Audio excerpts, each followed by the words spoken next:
ከሁሉ አስቀድሜ ከዛሬ 2 ዓመት በፊት ስለ ሰላም ስንወያይ የነበርን አካላት ዛሬ ላይ ያን ጨለማ አልፈን እነሆ ዛሬ መሰረተ ልማት መርቀን ማህበረሰቡ ተጠቃሚ እንዲሆን ለማድረግ ስለተገናኘን እንኳን አደረሳችሁ፣ እንኳን አደረሰን።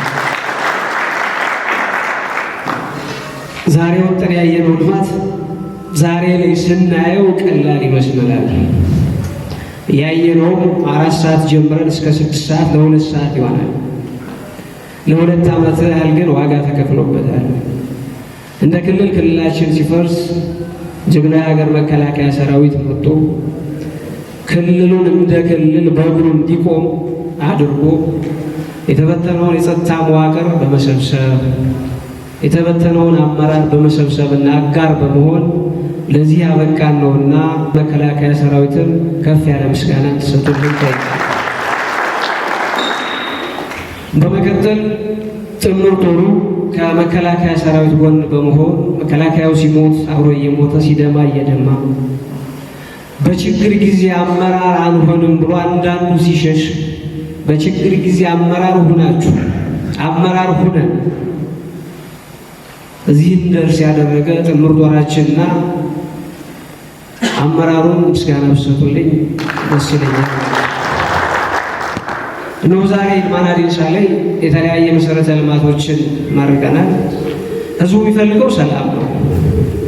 ህዝቡ የሚፈልገው መሰረተ ልማት ነው።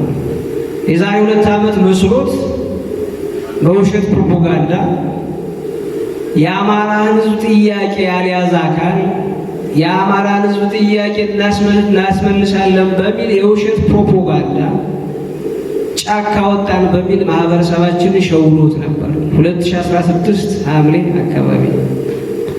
አሁን ላይ ያ ተረት ተረት ሆኗል።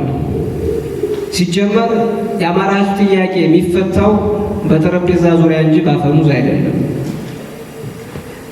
አንድም የአማራ ህዝብ ጥያቄ አሁን ጫካ ያለው ጽንፈኛ ሊመልስለት አይችልም። የባስ ብሎ የአማራን ህዝብ ስቃይ ነው እያበዛበት የመጣ ያለው።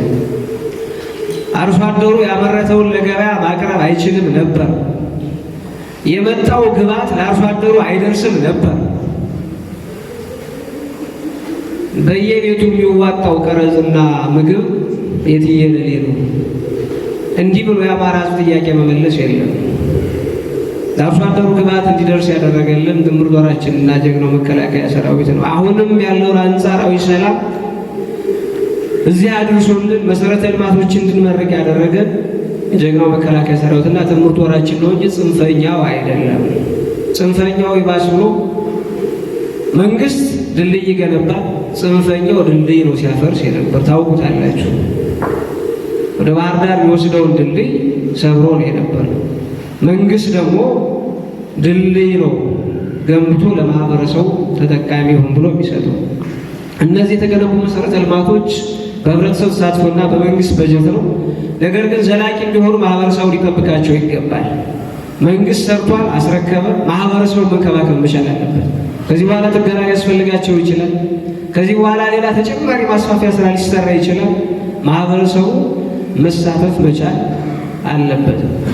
ስለሆነም የመረቅናቸውን መሰረተ ልማቶች ማስቀጠልና ከ170 ሚሊዮን ብር በላይ በዚህ ዓመት ደግሞ የተለያየ መሰረተ ልማት ለመገንባት ወረዳው ያቀደ ስለሆነ ለዚህ ተባባሪ መሆን ያስፈልጋል።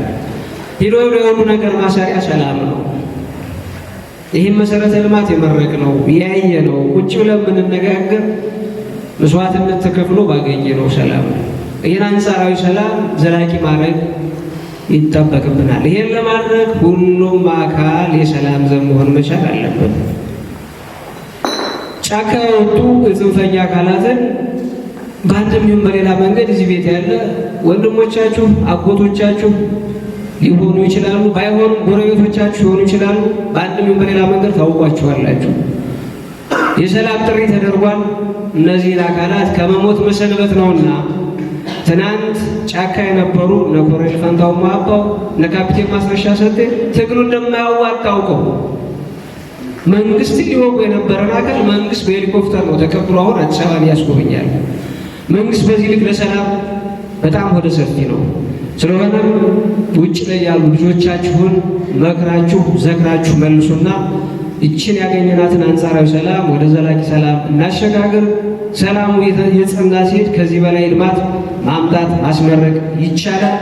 ይህን ለማድረግ የእናንተም ድርሻ ከፍ ያለ ስለሚሆን ሁሉም አካል ለሰላም ዘብ እንዲቆምና የድርሻውን እንዲወጣ ጥሪዬን አስተላልፋለሁ። እጅግ አድርጌ አመሰግናለሁ።